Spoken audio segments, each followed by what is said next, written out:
Warning, may contain spoilers. And I remember this mother and son. This boy was blindly stumbling through the chaos. His arms were outstretched, calling out for his mama. And the heat from the bomb had melted the skin on his arms, and they just drooped. Like he was wearing a shirt that was a couple of sizes too big.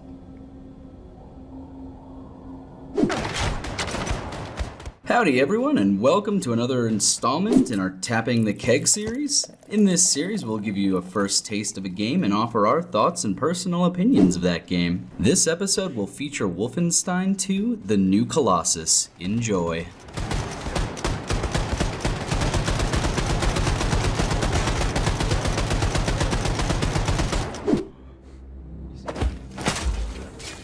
Welcome, noobs. This is your guide, Raded, and I'll be your bartender for this binge. When Bethesda took over development of the Wolfenstein franchise back in 2014, I was blown away by their take on the series. The hardcore single-player first-person shooter played much like a well-written movie, albeit an insane and ridiculous one most of the time, but it was entertaining and carnal. I grew to love that about the game, and was excited about the direction Bethesda had chosen to take the series. This game keeps all of the great aspects from the 2014 reboot, so let's tap this keg already and check out Wolfenstein II: The New Colossus.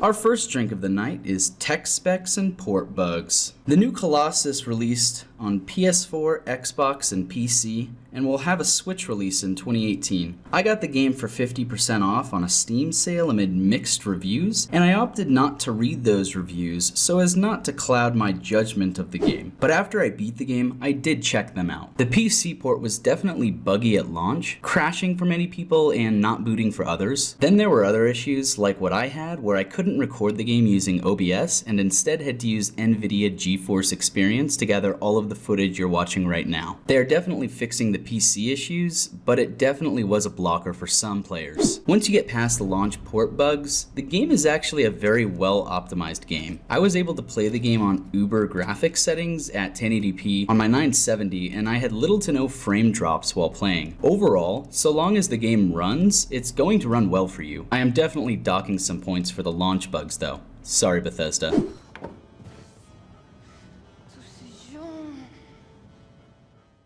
Our second drink is gameplay and combat. Cast your minds all the way back to 1992 when Wolfenstein 3D was released. Not only did this game revolutionize the game industry by becoming the first actualized 3D FPS, but it also solidified a gameplay style that carried through thousands of games still being released today. Sorry, Gabe Newell. We love you, buddy, but John Carmack was killing it before Half-Life. Also, where's Half-Life 3, you fuck? Wolfenstein as a franchise is defined by its engaging and impactful first-person shooter gameplay. So in my mind, this is one of the most important aspects to judge this game on. And I'm happy to say that Wolfenstein II: The New Colossus definitely delivers on the gunplay.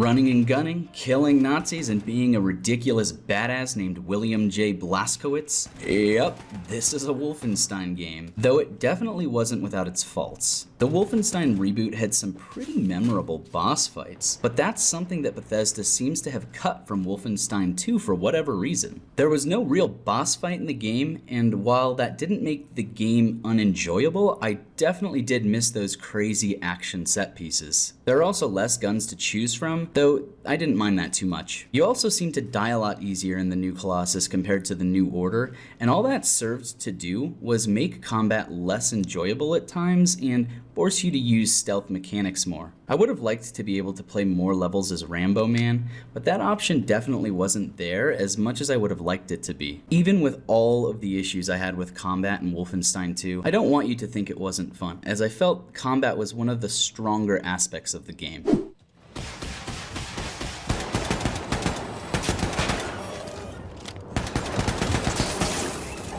Round 3 this evening is actually one of the weaker aspects of the new Colossus: character progression. It's you. Take this. They're looking for you. Oh shit! Here they come.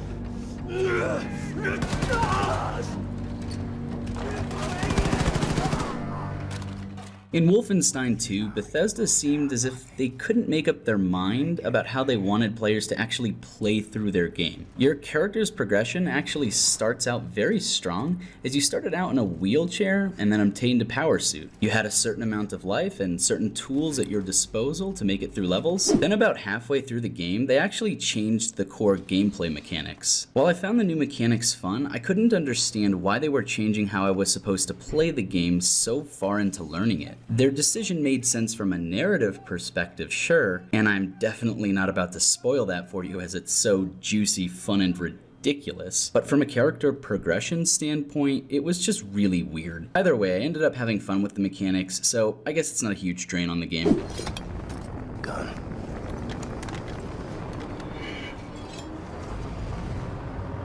Keys.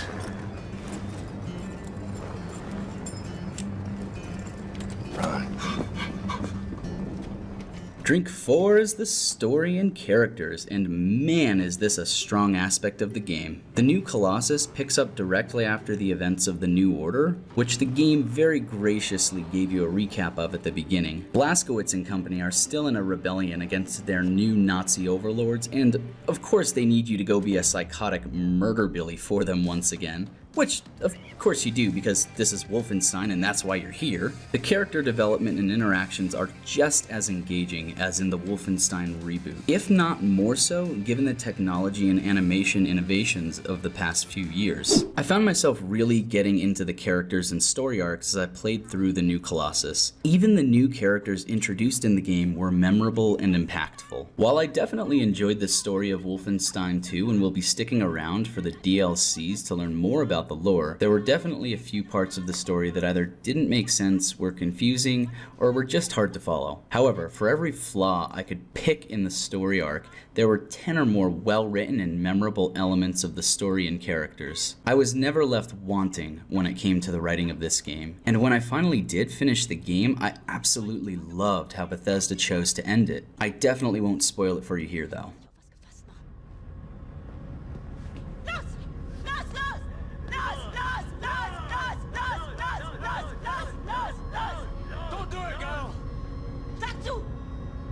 Ich kann nicht, Mutter. Mach schon! Nein! Ich kann das nicht! Brew 5 tonight is sound.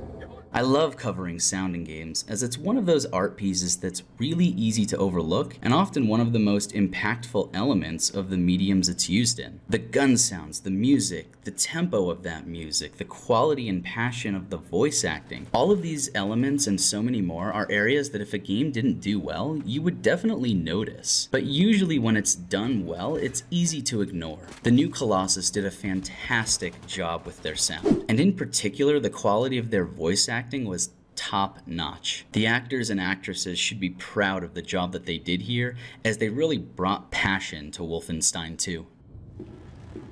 William? What? I feel like you've been avoiding me. What's wrong? Talk to me. Look at me, Anya. I'm the damn Tin Man. Our sixth and final brew of the night is the setting, style, and feel of the game. I feel that this aspect of Wolfenstein is as iconic as its gameplay elements. Wolfenstein sets out to ask the question, what if the Nazis won? And then proceeds to try and show you what the world would look like in 10 to 20 years after that fictional historical event. Every Wolfenstein game I have played has really made me think about that question, and the new Colossus was no different. In fact, I think the new Colossus nailed the setting better than any other Wolfenstein game I have played. Bethesda even took it a step further and tried to showcase some of the political discussions going on in our culture today, something I very much appreciated, as I think art is a great place for that. In particular, I wanted to highlight one of my favorite new cast members, this girl. Her name is Sigrun Engel. I hope I'm pronouncing that right, and she was actually on the Nazis' side at the very beginning of the game, but she quickly joins your crew in the fight against the Nazis. Her interactions with one of the other cast members brilliantly demonstrates the feeling and setting the characters are existing in, and also demonstrates the balanced approach Bethesda takes politically in this game. Check it out. Automated defense systems. Well, all right. Now fuck off, Nazi. Like I was saying, we are gonna find that bitch and we are going to take her Please. out. What? Don't ever call me a Nazi again! I am not a Nazi! You do not have the right to label me as something I am not, as someone less than yourself, as someone less than human! Say it! Say I'm not a Nazi! Oh, right. Okay, I get it. You're not a Nazi. I absolutely love this scene as it does two things for two different political camps. It acknowledges that, yeah, Nazis are bad. Like, really, really bad, and we all agree with that. But it also acknowledges that labeling someone a Nazi when they definitely are not a Nazi is a terrible thing to do. It's harmful and hurtful, and the game definitely takes that stance. There are many different sides represented politically in the new Colossus, and I feel that using art in this way can have a very positive effect on the world, and I hope to see more of it. The last part of the setting, style, and feel of the game I wanted to cover was the art style itself. It is a beautiful game. The animations are great, the set pieces are well done, and there's Nazi imagery everywhere. Overall, the graphical and art production quality of this game is superb. So if you just want something that looks pretty, you're going to love this game.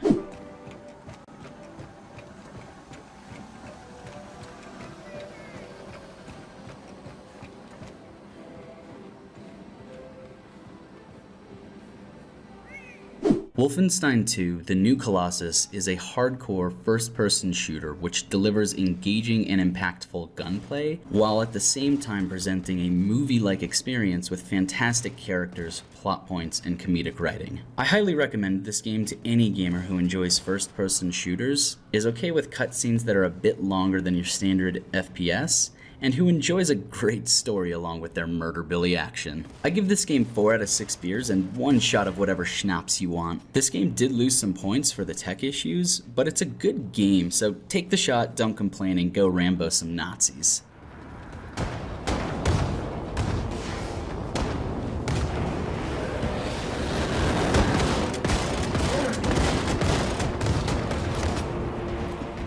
Most importantly, this game is fun.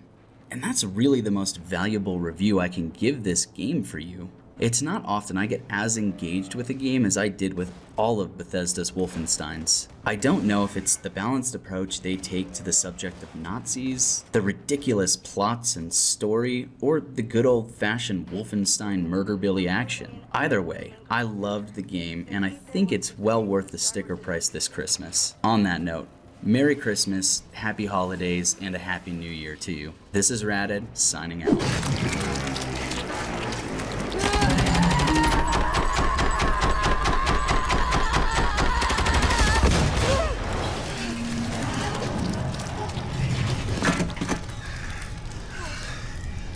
Wow. Hey, it's Ratted here. Don't forget to hit that like button if you think we earned it. Follow and subscribe as well on VidMe, YouTube, Twitch, and any other platform you like. We put out multiple new videos each week, and we appreciate all of your support. Thanks for watching, everyone, and cheers. Confess